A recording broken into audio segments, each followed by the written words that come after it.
لا حول ولا قوة إلا بالله العلي العظيم. أعوذ بالله السميع العليم من الشيطان الرجيم. بسم الله الرحمن الرحيم. الحمد لله الذي هدانا لهذا وما كنا لنهتدي لولا أن هدانا الله. لقد جاءت رسل ربنا بالحق. الصلاة والسلام وتحية والإكرام على النبي الأمي القرشي المكي المدني الهاشمي العبدي الرسول المصدق المحمود الأحمد أبي القاسم محمد صلى الله عليه وسلم وعلى آل بيت الطيبين الطاهرين المعصومين المظلومين ولعنة الله على أعدائهم أجمعين من الآن إلى قيام يوم الدين. أما بعد فقد قال الله تبارك وتعالى في القرآن الحكيم وهو أصدق الصادقين وقول الحق. بسم الله الرحمن الرحيم. قل لا أسألكم عليه أجرا إلا المودة في القربى. صلوات پڑھیے محمد وعلى محمد.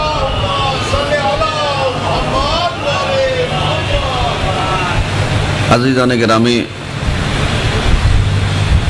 ہم نے سورہ مبارکہ سورۃ الشعراء کی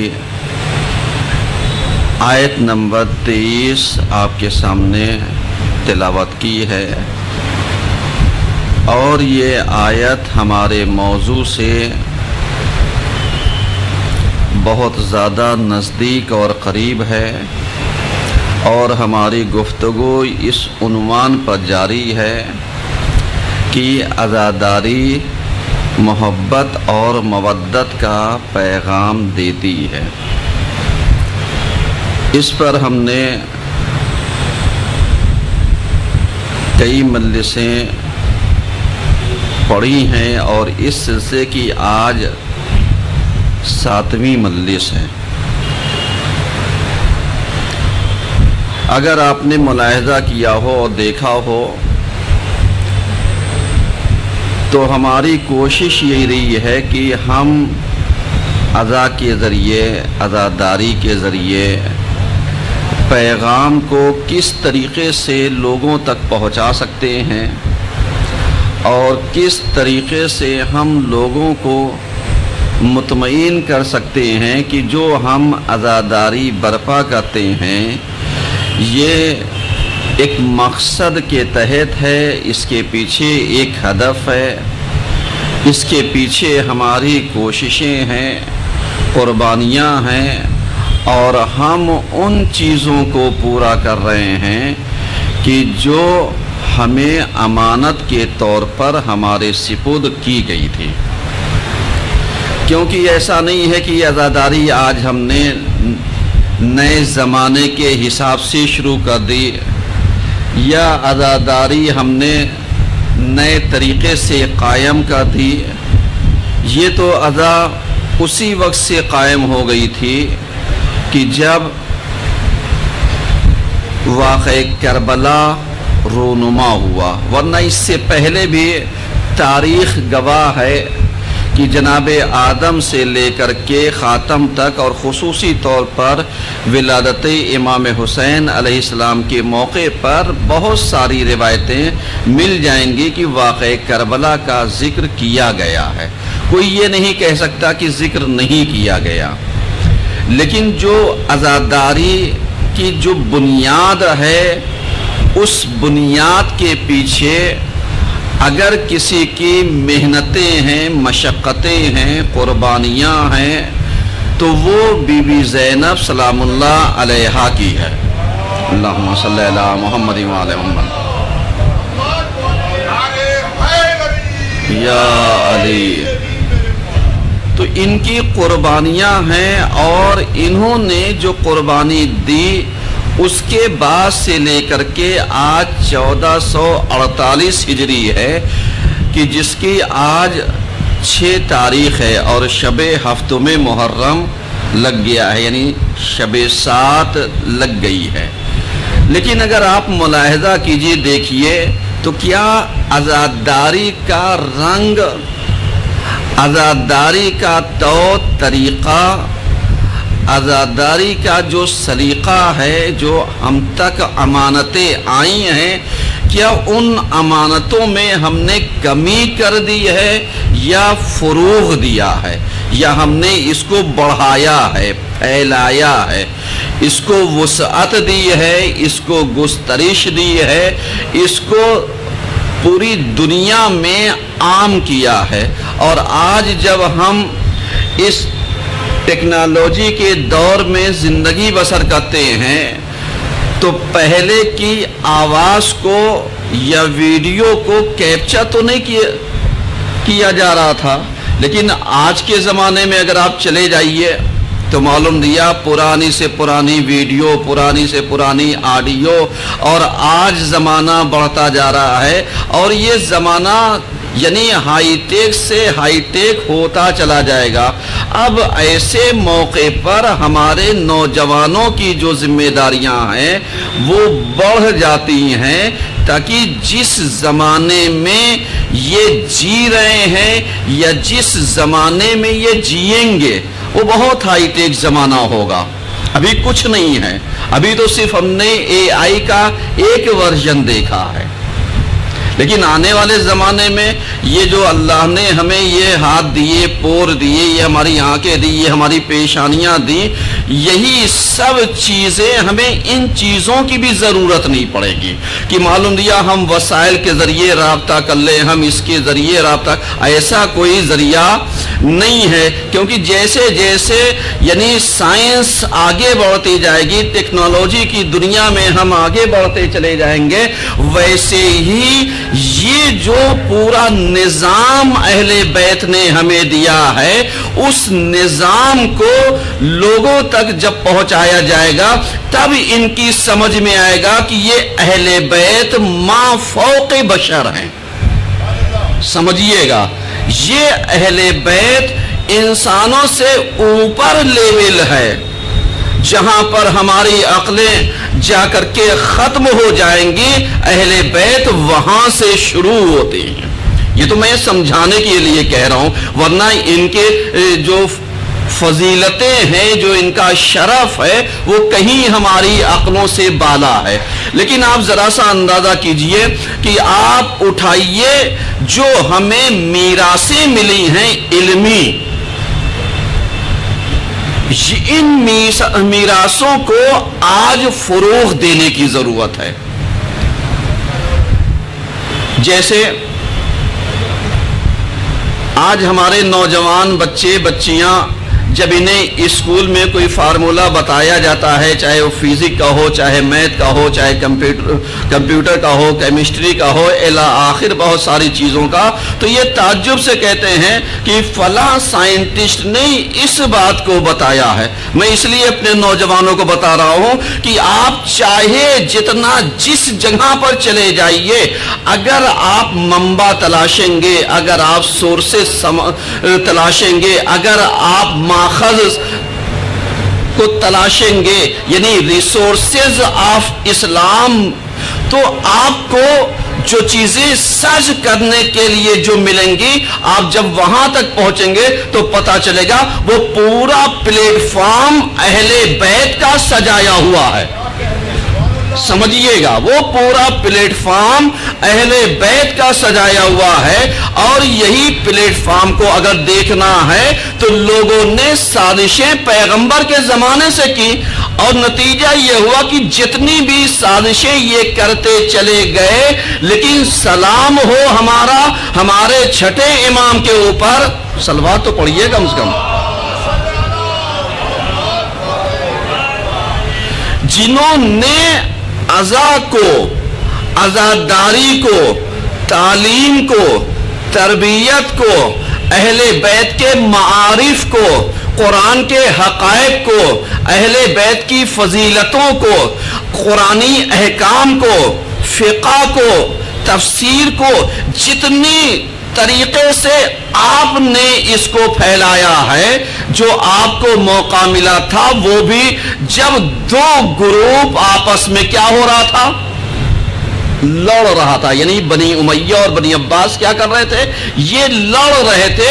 بس یہی موقع ملا امام کو بہترین خدمت کرنے کا. یعنی یہ بات میں نہ پڑھتا، لیکن پڑھ اس لیے رہا ہوں کہ میرے عزیزوں جب بھی چانس ملے، سمجھیے گا بہت بڑی بات کہہ رہا ہوں، جب بھی چانس ملے خدمت کرنے کا، اسلام کے توحید کو پہنچانے کا، عزاداری کو فروغ دینے کا، معارف اہل بیت کے عام کرنے کا، تو آپس کی لڑائیاں چھوڑ دینا، اس لیے کہ ان میں نقصان زیادہ ہے.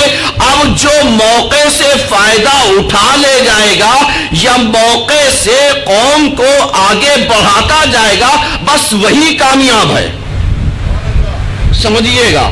اور یہی چیز ہمارے چھٹے امام نے کی کہ یہ جو موقع ملا تھا اس میں آپ نے فقہ جعفریہ کے معلوم دیا، جعفریہ یونیورسٹی استھاپت کر دی، اسٹیبلش کر دی، لا کر کے بنیاد رکھ دی. اور ایسی بنیاد رکھی کہ اب جب ان کو پڑھایا 4000 شاگردوں کو، تو خالی مکے میں نہیں رہے، وہ خالی مدینے میں نہیں رہے، وہ پوری دنیا میں پھیلتے چلے گئے. اور ایسے پھیلتے چلے گئے کہ ہر کوئی ایک علم کا ماہر ہو گیا. آج ذرا سا آپ کتاب اٹھائیے جو ہمارے چھٹے امام کی بہت ساری باتوں کو جم کرتی ہے، تو آپ کو ایک کتاب ملے گی، سپر مین ان اسلام. سمجھ رہے ہیں؟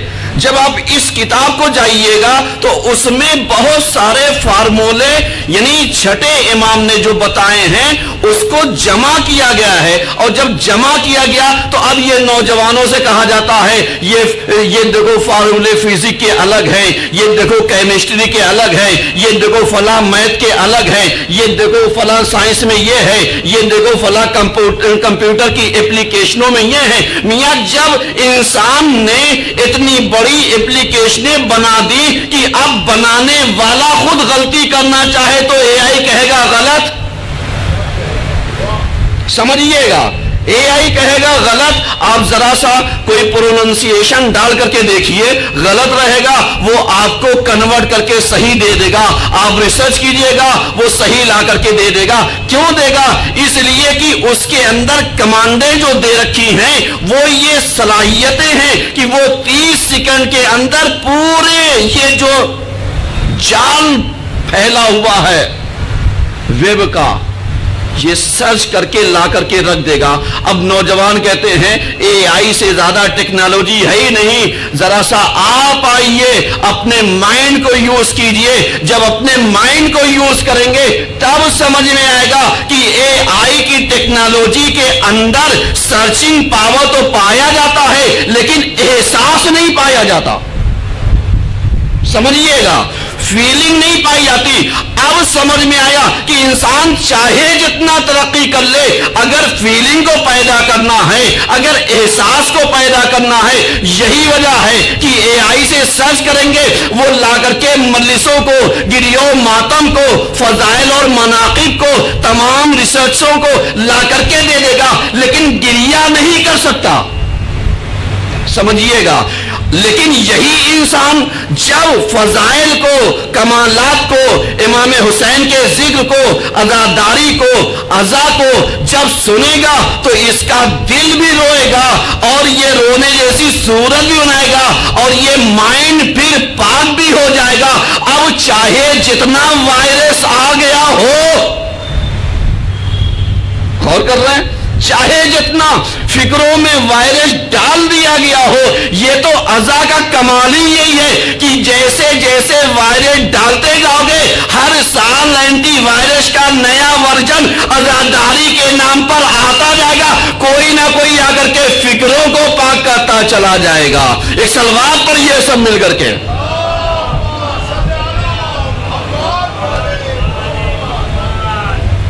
غور کر رہے ہیں آپ ذرا سا، کیوں؟ اس لیے کہ آج ضرورت ہے ان نوجوانوں کو بتانے کی۔ یوتھ سوال کرتا ہے مولانا صاحب ہم کیا جائیں عزاداری میں، ماتمداری میں، مجلسوں میں، وہی ساری چیزیں جو ہمیں پتا ہے وہی تو مولوی پڑھتا ہے، سمجھ رہے ہیں؟ اور اس کے بعد وہ اپنے ذہن کے اعتبار سے سوچتا ہے میں بہت جینیس ہوں، میں بہت قابل ہوں، میں بہت تیز ہوں، میرا مائنڈ بہت شارپ پایا جاتا ہے، میرا کیلیبر بہت تیز ہے، میرے برین کی فاسٹنگ بہت تیز ہے۔ وہ یہ بھول جاتا ہے کہ تم چاہے جتنی برین کی فاسٹنگ بڑھا لو لیکن جب بھی کہیں اٹکو گے تو تمہیں ضرورت پڑے گی آنے کی، کیونکہ تم لوکیشن کے ذریعے منزل تک تو پہنچ سکتے ہو۔ دیکھیے میں ایک منزل اور آگے بڑھاتا ہوں، نوجوانوں سے لوکیشن کیا ہوتی ہے؟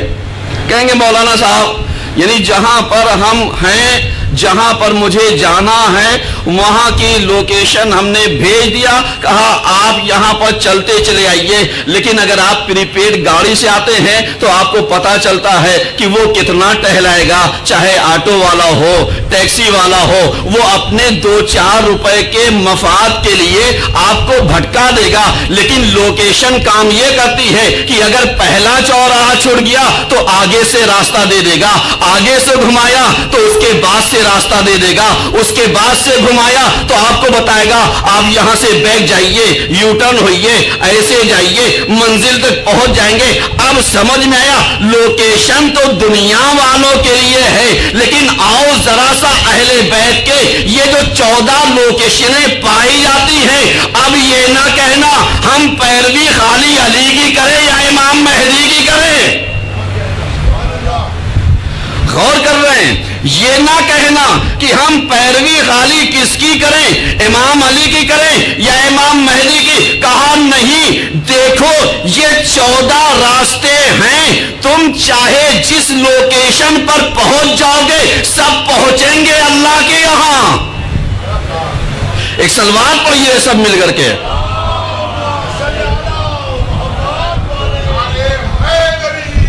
یا علی، میرے عزیزوں آپ لوگ ذرا سا غور کیجئے، یہ یوتھ کو بتلائیے۔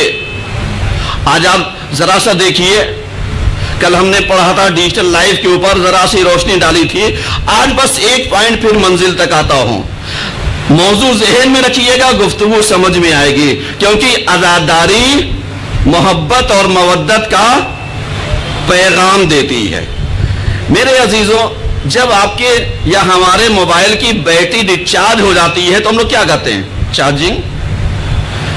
آپ نے جگہ جگہ پلیس پر دے رکھا ہوگا، کہیں یہاں پر، کہیں وہاں پر، کہیں وہاں پر، یہ چارجنگ پوائنٹ دیتے ہیں تاکہ آپ جہاں پر نزدیک ہوں اگر بیٹری لو ہو رہی تو ہم چارج کر لیں گے، اگر 10 منٹ کا وقت ہے تو 10%، 20%، 25% چارج ہو جائے گی، اور اس کے بعد جیسے ہی آگے منزل پہنچے وہاں چارجنگ پوائنٹ مل گیا، وہاں چارج ہو جائے گی، اور آگے پہنچے تو وہاں، یعنی میرا کام چلتا رہے گا۔ اب سمجھ میں آیا یہ جو 2 مہینہ 8 دن عزاداری ہوتی ہے یہ عزاداری نہیں ہے، یہ ہمارے ایمانوں کو چارج کرنے کا چارجنگ پوائنٹ ہے۔ سمجھیے گا اب چاہے جہاں مجلسیں ہو رہی ہوں وہاں پہنچ جاؤ گے تو کچھ نہ کچھ ایمان کی بیٹری چارج ہو ہی جائے گی. ایک صلوات پڑھیے سب مل کر کے.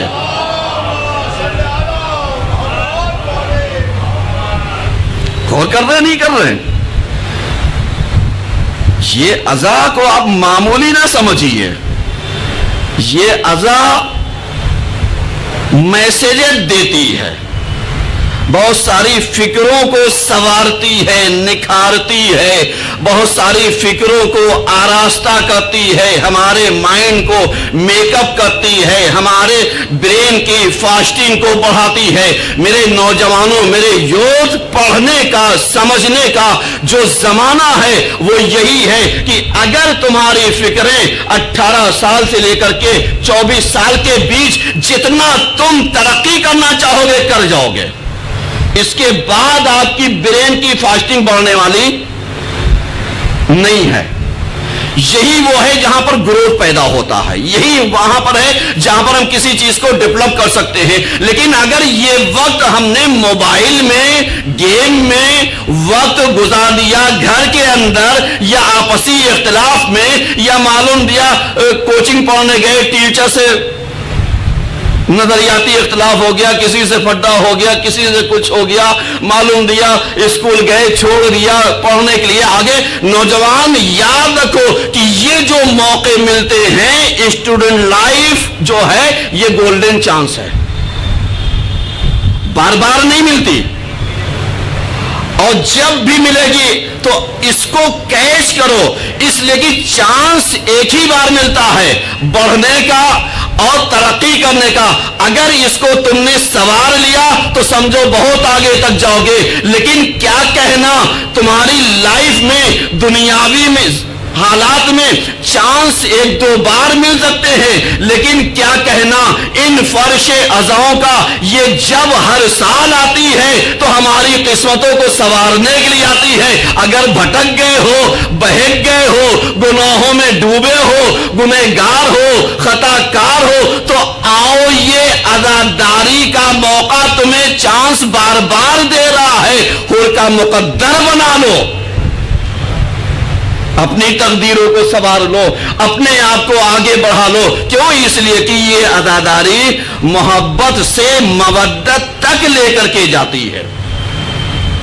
آپ غور کیجئے، ایک لبنانی رائٹر، ادیب،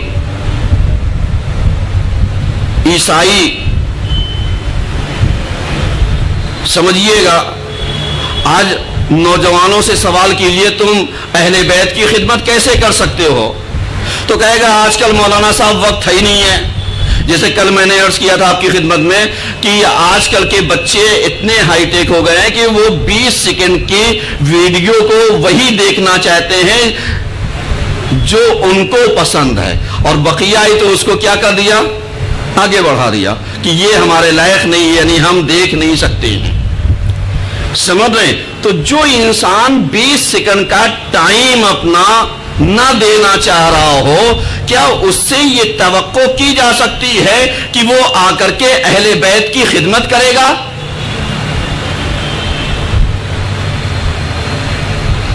آپ کنفیوز نہ ہوئیے گا، یہی خدمت کرے گا.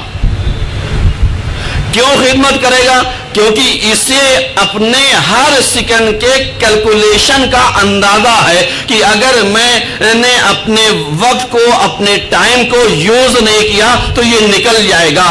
اس لیے کہ جو 20 سیکنڈ کے قدر سمجھتا ہو وہ آگے چل کر کے کہیں فالتو وقت بتانا نہیں چاہے گا. تو جب بتانا نہیں چاہے گا تو اس کے سامنے لاؤ قرآن کے احکامات، لاؤ اس کے سامنے نہج البلاغہ کی تعلیمات، لاؤ اس کے سامنے صحیفہ سجادیہ اور صحیفہ کاملہ جو ترجمہ ہو چکی اس کو لے کر کے آؤ. کیونکہ جب یہ ریسرچ کرتا کرتا آگے بڑھے گا تب اسے پتا چلے گا کہ یہ جو لائٹ ہے، یہ جو اندھیرا ہے، یہ جو ہوا ہے، یہ جو اپ اینڈ ڈاؤن ہوتا ہے، اس کا بھی ایک وزن ہوتا ہے. یہ جب جا کر کے ریسرچ کرے تب پتا چلے گا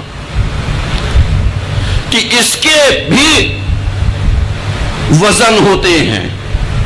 اور جب اس کا بھی وزن ہوتا ہے، ویٹ ہوتا ہے، تو اب آپ سمجھ لیجئے جب یہ یہاں پر ٹچ کرے گا اس کے بعد سوچے گا واقعی وزن ہوتا ہے، کہے گا ہاں وزن ہوتا ہے، تب جا کر کے یہ اہل بیت کو اس طریقے سے پیش کرے گا جو ہائی ٹیک زمانہ ہوگا۔ میرے عزیزوں، میرے یوتھ، اپنے وقت کی قدر کرنا، اس لیے کہ اگر اہل بیت کی خدمت کرنی ہے تو جتنی زندگی، اب یہ نہ سوچنا کہ ہماری اور آپ کی زندگی بہت لمبی ملے گی، اس لیے کہ جتنی ٹیکنالوجی بڑھتی جائے گی اتنی ہی ہماری عمریں کم ہوتی جائیں گی۔ کیوں؟ اس لیے کہ زندگی کی فاسٹنگ اتنی آگے ہو گئی ہے کہ لائف ہماری کم ہو گئی۔ بالکل ویسے ہی جیسے جناب نوح سے کہا گیا کہ آنے والے زمانے میں لوگوں کی عمریں 70 سال ہوں گی، تو وہ کہتے تھے کہ صاحب میں تو اتنی عمر ایک سجدے میں کاٹ دوں۔ ہے جملہ یا نہیں ہے؟ لیکن آج اگر پلٹ کر کے آ کر کے جناب نوح دیکھیں تو انسان کی ہائی ٹیک زندگی 70 سال میں وہ کتنا کیا کر سکتا ہے، آپ جا کر کے دیکھیے۔ سمجھ میں آ رہا ہے؟ تو جیسے جیسے ہم آگے بڑھتے جائیں گے ویسے ویسے نظریات چینج ہوتے جائیں گے۔ تو اب ایک نام جو میں لینا چاہتا ہوں غیر مذہب کا، کیونکہ حسین کی محبت جو ہے وہ کب مودت میں تبدیل ہو جائے ہمیں پتا نہیں، صحیح ہے نا؟ نام ہے سلیمان قطانی، لبنانی ہیں، لبنان کے رہنے والے ہیں، اور مذہب کے اعتبار سے عیسائی ہیں، یعنی کرسچن ہیں، مسلمان بھی نہیں ہیں، شیعہ بھی نہیں ہیں۔ لیکن اس کو اس لیے پیش کر رہا ہوں تاکہ آپ سمجھیے گا۔ اور بعض نے بتایا کہ یہ امریکہ میں پیدا ہوئے، بعد میں آ کر کے یہ بس گئے یعنی لبنان میں۔ بعض کہتے ہیں نہیں، اصالتاً یعنی ان کا جو وطن ہے وہ لبنان کا ہے، تو ہمیں اس سے بحث نہیں ہے۔ یہ جو پیدا ہوئے ہیں 1919 یعنی 11 یا 12 میں، یعنی 1911 یا 1912 میں یہ پیدا ہوئے۔ اب جب یہ پیدا ہوئے تو ان کا انتقال جو ہوتا ہے یہ 2004 میں ان کا انتقال ہوتا ہے۔ اب سمجھیے یہ عیسائی مذہب کے اعتبار سے، دین کے اعتبار سے، لیکن عشق حسین ان کے اندر تھا۔ سمجھیے گا، انہوں نے اہل بیت کی خدمت کی اور تقریباً اہل بیت کے لیے 20 کتابوں سے زیادہ انہوں نے لکھا ہے۔ میں نوجوانوں کو اسی لیے بتا رہا ہوں کہ دیکھو یہ ہمارے مذہب کے نہیں ہیں، غیر ہیں، جو ریسرچ کر کے آ کر کے ویسے اہل بیت کو پہچنوا رہے ہیں، ان کا انٹروڈکشن کروا رہے ہیں کہ معلوم دیا جس طریقے سے ہم نہیں جانتے، جس کا ایک نمونہ میں آپ کو دیتا ہوں۔ انہوں نے ایک کتاب لکھی مولائے کائنات سے لے کر کے آخری امام تک، یعنی امام علی، نبراز کر کے، اور ایک جملہ اور ذہن سے سلپ ہو گیا، سمجھ رہے؟ تو انہوں نے کتاب لکھی کہ صاحب امام علی مشعل ہیں اور ہدایت کے لیے چراغ ہیں، اور اس کے علاوہ اسلام کے ڈیفینڈر ہیں، یعنی دفاع کرنے والے، سمجھ رہے ہیں؟ اور اس کے بعد انہوں نے جو کتاب لکھی دوسری جناب فاطمہ زہرا سلام اللہ علیہا پر،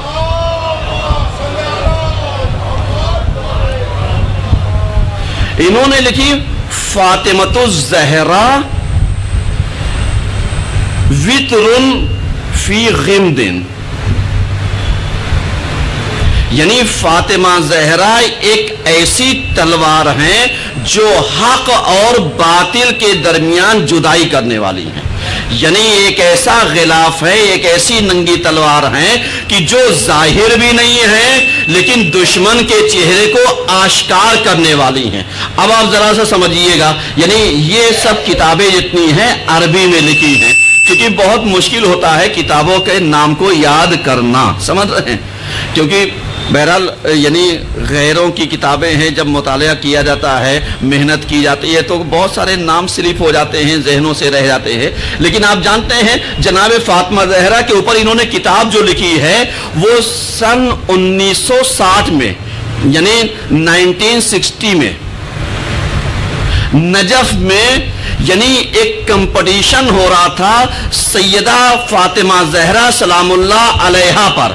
یعنی یہ میں اس لیے ان کی ہسٹری بیان کر رہا ہوں۔ نوجوانوں جاؤ، نیٹ کے اوپر بہت ساری چیزیں موجود ہیں، کتابیں موجود ہیں، پی ڈی ایف موجود ہے، آپ جس زبان میں مطالعہ کرنا چاہیں مطالعہ کر سکتے ہیں۔ میں صرف ایک انٹروڈکشن کے طور پر بتانا چاہتا ہوں کہ دیکھو، اگر اہل بیت کی محبت کسی کے اندر پائی جاتی ہے تو یہی محبت مودت کب بن جائے پتہ نہیں، سمجھ رہے ہیں؟ اب انہوں نے یہ جو کتاب لکھی شہزادے کے اوپر، تو اب آپ جانتے ہیں فرسٹ پرائز انہیں اس زمانے میں نجف میں ملا، یعنی ان کی کتاب کو۔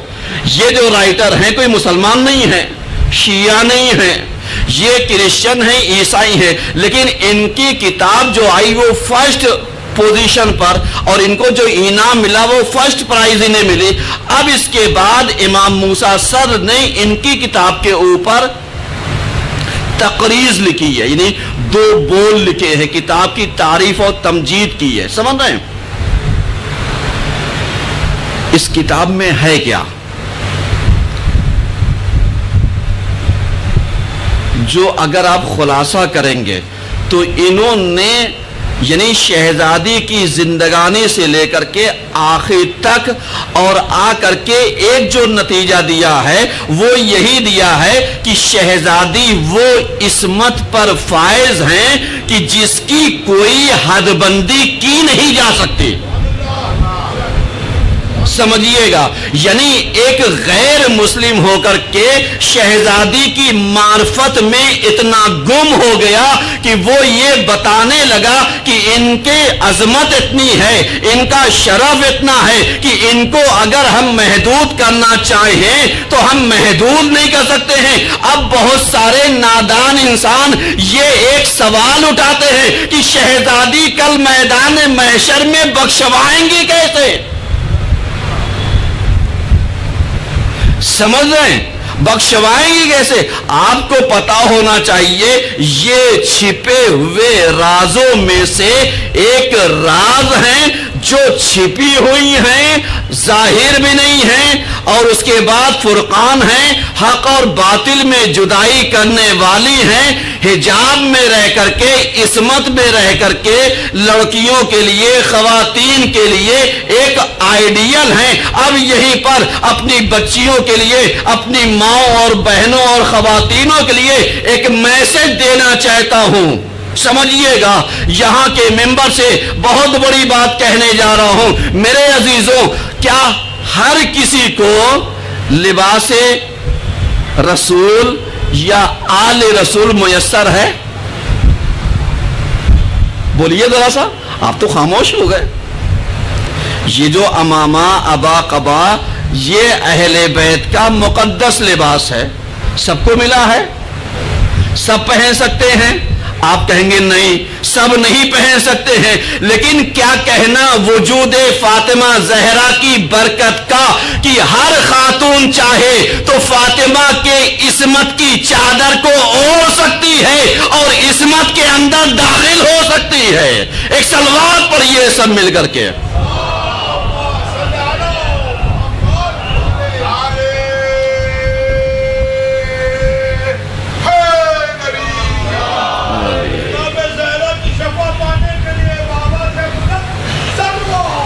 اللہم صلی علی محمد۔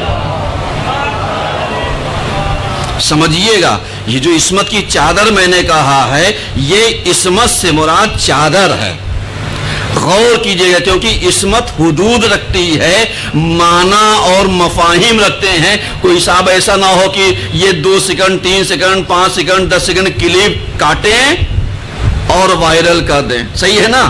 آج کل کا زمانہ تو بہت اچھا ہے وائرل کرنے والا، لیکن ایسے وائرل کرنے والوں کو جو ادھوری بات وائرل کرتے ہیں تو ان کا رابطہ اور رشتہ کہیں نہ کہیں جا کر کے اس سے ٹکراتا ہوگا کہ جس نے بہت ساری پیغمبر اور آل پیغمبر کی حدیثوں کو دوسرے سے نسبت دے کر کے ابو ہریرہ کا کیا کر لیا ہے؟ لقب حاصل کر لیا. ایک صلوات تو پڑھیے کم سے کم. میرے عزیزو، ہاتھ جوڑتا ہوں، کسی کی ادھوری بات کو کبھی پہنچانے کی کوشش نہ کیجیے گا.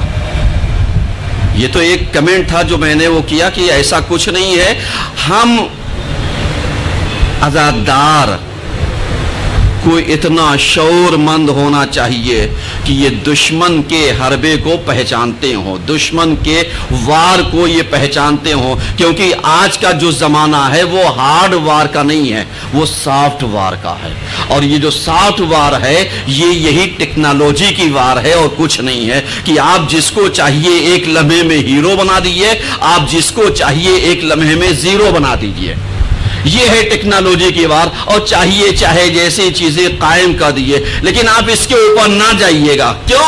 اس لیے کہ اب آئیے، یہی رائٹر سلیمان قطاس، یعنی کتاب ہے، قصاب نہیں، کتاب. یہ سلیمان کتاب جو ہیں، یہی جو بھی میں نے کتاب کا ذکر کیا، انہوں نے ایک کتاب لکھی امام حسین علیہ السلام کے اوپر. سمجھ رہے ہیں؟ انہوں نے جو کتاب لکھی آپ جانتے ہیں، لکھی حسین شاہانہ عظمتوں کا جلال. اردو میں ترجمہ کر رہا ہوں.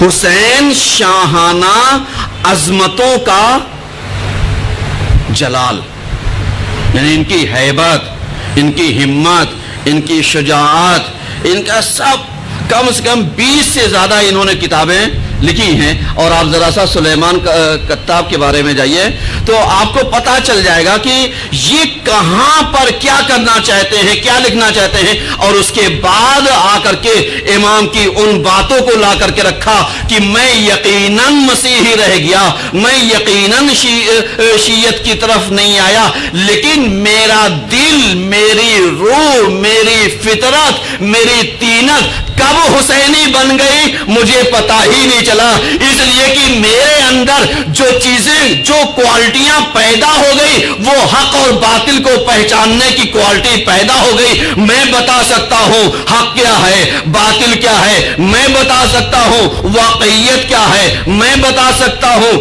عدل کیا ہے، انصاف کیا ہے، میں بتا سکتا ہوں مقیاس کیا ہے، میزان کیا ہے، عدالت کے ترازو کو میں بتا سکتا ہوں کہ جو آنے والا آئے گا وہ کس عدل کے اوپر لوگوں کو تولے گا. آپ ذرا سے ان کی کتابیں اٹھا کر کے پڑھیے.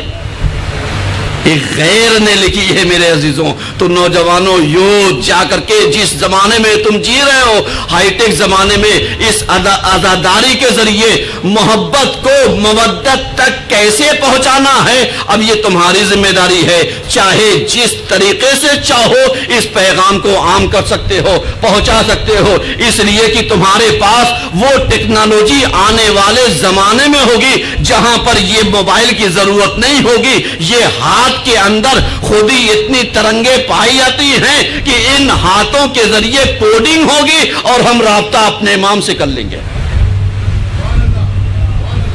سمجھیے گا، ہم رابطہ اپنے امام سے کر لیں گے. لوگ کہتے تھے کہ صاحب امام جب آئیں گے، چونکہ میں نے یہ بات کہہ لی تو اب نتیجہ وہیں تک لے کر کے جاتا ہوں. لوگوں کا اعتراض ہے، آبجیکشن ہے کہ جب امام آئیں گے تو ہم یہاں سے کیسے وہاں پہنچیں گے، اور روایتیں کہتی ہیں کہ اتنی ہی دیر لگے گی، اتنا ہی ٹائم لگے گا جتنی دیر میں ہم ایک شرٹ پہن لیتے ہیں. دنیا کے کسی کونے میں ہو، جب امام آئیں گے تو ہم مومن اتنا ہی ٹائم لگائے گا۔ اب آپ ذرا سا بتائیے، یہ جو اللہ نے پیشانی دے رکھی ہے، یہ جو فور ہیڈ ہے نا، پیشانی، اللہ نے کیوں اس کو سجدے کے لیے رکھا؟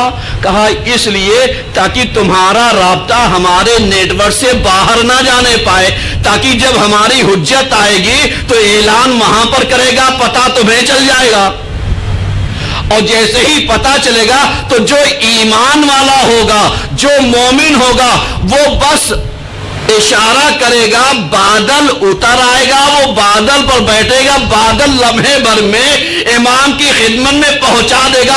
اب سمجھ میں آیا، نہ آپ کو ٹکٹ کی ضرورت ہوگی، نہ ہوائی جہاز کی ضرورت ہوگی، نہ پلین کی ضرورت ہوگی۔ اب سمجھ میں آیا ہائی ٹیک زمانے میں حدیثوں نے کیسے بتایا تھا، آج کے زمانے میں ہم دیکھ رہے ہیں یا نہیں دیکھ رہے؟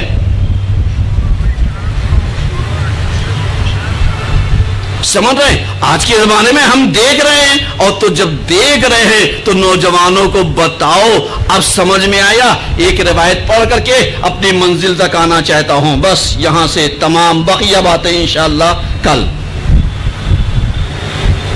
روایت کہتی ہے کہ ایک زمانہ وہ آئے گا کہ جب انسان جنت اور جہنم کی سیر کرائے گا، جائے گا اور واپس بھی چلائے گا۔ ابھی وہ زمانہ بچا ہوا ہے، یعنی روایتیں کہہ رہی ہیں، یعنی انسان جائے گا جنت تک اور واپس بھی آ جائے گا، جائے گا جہنم کا نظارہ بھی کرے گا اور آ جائے گا۔ اب جائیے ریسرچ کرنے کے لیے، یہ بلیک ہول پائے جاتے ہیں، یہ دیکھیے جہنم کے گڑھوں میں سے ہے یا نہیں ہے، جائیے ریسرچ کیجئے گا، تب پتہ چلے گا۔ جو ہماری روحیں جاتی ہیں تو وہاں سے رونے پیٹنے کی آوازیں سنائی دے رہی ہیں، نہیں سنائی دے رہی، یعنی جائیے ریسرچ کرتے چلے جائیے، تب پتہ چلے گا کہ جو 1400 سال پہلے پیغمبر کہہ کے گئے تھے، آج سائنس ثابت کر رہی نہیں کر رہی ہے، آج ہمارے سامنے دکھ رہا ہے نہیں دکھ رہا ہے۔ اب ان عقل کے اندھوں سے ذرا سا پوچھو جو کہتے ہیں اہل بیت کی محبت ہمیں کہاں تک لے کر کے جائے گی؟ بس آپ یہیں سے یاد رکھیے گا کہ محبت پیدا تو کرو، مودت کے ذریعے یہ جنت تک تمہیں پہنچا دیں گے۔ ایک صلوات پڑھیے سب مل کر کے۔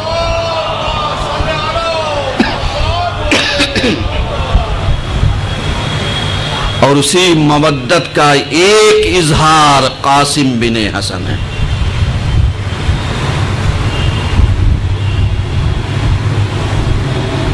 سمجھ رہے ہیں؟ چونکہ میرے پاس وقت نہیں ہے، چونکہ گفتگو چھیڑی بہت ساری چیزیں نکل جائیں گے، لیکن ذرا سا غور کیجئے گا میرے عزیزوں۔ قاسم بن حسن کون؟ امام حسن کا بیٹا۔ جب امام کی شہادت ہوئی ہے تو آپ جانتے ہیں قاسم کئے سال کے تھے؟ 2.5 سال یا 3 سال کے تھے۔ جب واقع کربلا ہوئی ہے تو یہ 12 سال 13 سال کے تھے۔ اب آپ جانتے ہیں جو روایتیں کہتی ہیں کہ جناب قاسم کوئی امام اجازت اس لیے نہیں دے رہے تھے کہ میرے بھائی کی نشانی ہے، کیونکہ جب جناب قاسم کا تذکرہ ہوتا ہے نا تو حسین نے تاریخ کہتی ہے حسین اس بیٹے کو بھتیجے کو رخصت کرنے کے لیے غشی میں پہنچ گئے ہیں، یعنی اتنا درد تھا حسین کو اس بھتیجے کو رخصت کرنے میں۔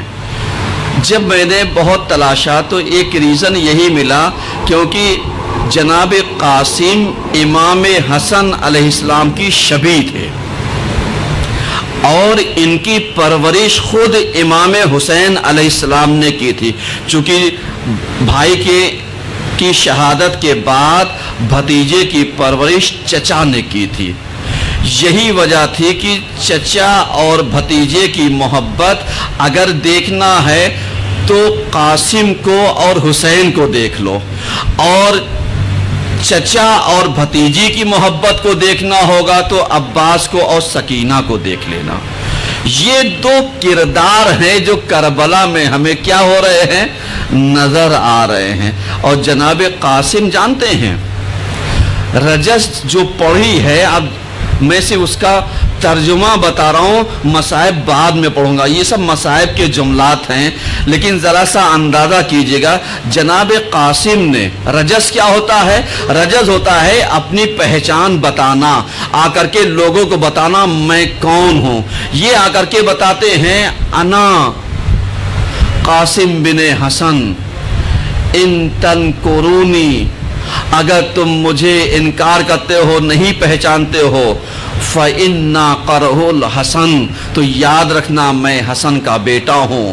وَسِبْتُ نبی المصطفیٰ کی، اور یہ جو ہیں نبی مصطفیٰ کے فرزند ہیں، میرا باپ اور میں ان کا بیٹا ہوں. اور اس کے بعد آپ جانتے ہیں، کہتے ہیں یہ حسین جو ہیں نرغے آدم میں گھرے ہوئے ہیں، اور تم نے انہیں گھیر کر کے اسیر بنا لیا ہے، تو اب میری ذمہ داری ہوتی ہے میں اپنے چچا سے دفاع کروں، میں اپنے چچا کا دفاع کروں. اب آپ جانتے ہیں قاسم بن حسن کے لاش کے اوپر جتنی تیزی سے حسین آئے تھے، آئے نہیں کسی اور کے جنازے پر اس کو لینے کے لیے. حسین آئے نہیں. کیوں؟ اس لیے کہ یہ وہ بیٹا تھا، بھتیجا تھا، جس کو حسین نے اپنی آغوش میں پالا ہے. اور آپ جانتے ہیں جب یہ بیٹا آ کر کے اجازت مانگنا چاہتا ہے نا، تو آپ جانتے ہیں حسین کہتے ہیں میرے قاسم، ارے میں تجھے مرنے کی اجازت کیسے دوں؟ تم تو میرے بھائی کی نشانی ہو، اس لیے کہ اگر میں تمہیں اجازت دوں گا تو یہ بتا دو کیا کوئی یتیم کو بھیجنے کے لیے تیار ہو جائے گا؟ ارے تم تو یتیم ہو، ارے ابھی میرے بچے زندہ ہیں، میں تمہارا چچا زندہ ہوں، تم میرے بھائی کی نشانی ہو. اب آپ جانتے ہیں قاسم کیا کرتے تھے؟ بے بسی کا عالم یہ تھا، چچا سے کچھ کہہ تو سکتے نہیں تھے، آ کر کے ارے خیمے کے کونے میں گوشے میں بیٹھ کر کے آنسو بہا کر کے سسک سسک کر کے رو رہے تھے. اور وہ ماں جو ام فروا تھی، بیوہ تھی، وہ ماں ایک مرتبہ کبھی بے کسی کو خود کی دیکھتی ہے، کبھی بے بسی قاسم کی دیکھتی ہے. بیٹے کو کہے تو کیا کہے، سمجھائے تو کیسے سمجھائے. ایک مرتبہ بیوہ کے ذہن میں خیال آیا، اے بیٹا قاسم، ارے تیرے باپ نے ارے تیرے بازو کے اوپر ایک تعویذ تو باندھا تھا اور یہی کہا تھا، ارے جب تیری سمجھ میں کچھ نہ آئے اور جو مشکل کی گھڑی ہو، اس وقت یہ تعویذ کو کھولنا اور جیسا لکھا ہوگا ویسا کرنا. ارے جناب قاسم نے باپ کی وصیت بھری تعویذ کو کھولا، باپ کی تحریر کو پڑھا، اس پہ یہی لکھا تھا، اے میرا بیٹا قاسم، ارے جب تیرا چچا ارے نرغے آدھا میں گر جائے تو میری طرف سے اپنے چچا پر جان قربان کر دینا. اللہ اکبر. اب کیا تھا، جیسے ہی قاسم نے یہ پڑھا بڑے خوش ہو گئے، چچا کی خدمت میں آئے، کہا چچا جان بابا کی تحریر ہے پڑھ لیجئے. ایک مرتبہ بھائی نے بھائی کی تحریر کو دیکھا، آنکھوں سے لگایا، اشک جاری ہوا. ایک مرتبہ ارے قاسم کے چہرے پر نظر دوڑائی، سمجھ میں آ گیا ارے یہ بھتیجا ابھی خون میں غلطہ ہو جائے گا.